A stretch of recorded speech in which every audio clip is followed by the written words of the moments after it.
welcome back to the Urban Cook. What I'm going to do today is a nice noodle stir fry.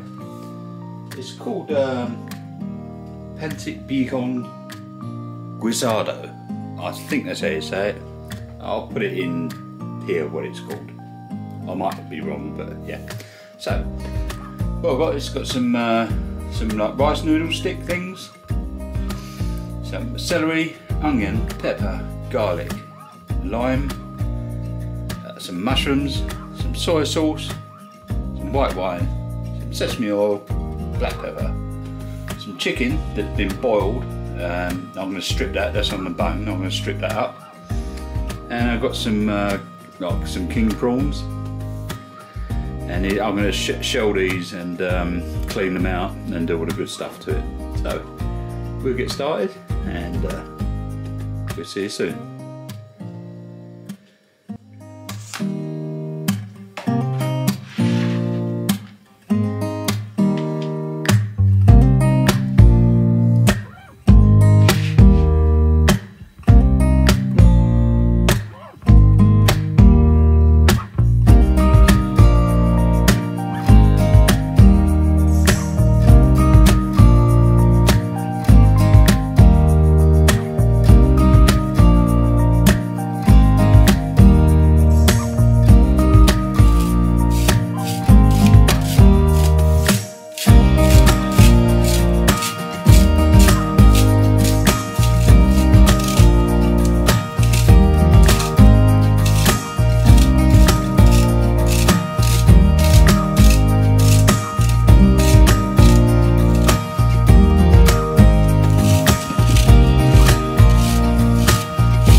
Okay, so there we go. We've got our stir-fried rice noodles and adobo. Pansit Bihon Guisado. I think that's how you say it, I'm not too sure. Basically got some mushrooms, some leftover chicken, some white wine, sesame oil, some minced garlic, onion, some celery, red bell pepper, some king prawns, soy sauce, carrot, zucchini, some obviously rice noodles, ground black pepper, and a squeeze of lime if you need it. I've already tasted a little bit, it don't need the lime, so it's not going to get it. So yeah, so thank you very much. I'm going to go and eat this because I'm starving, and I'll see you on the next one. I'll see you later. Cheers guys, bye.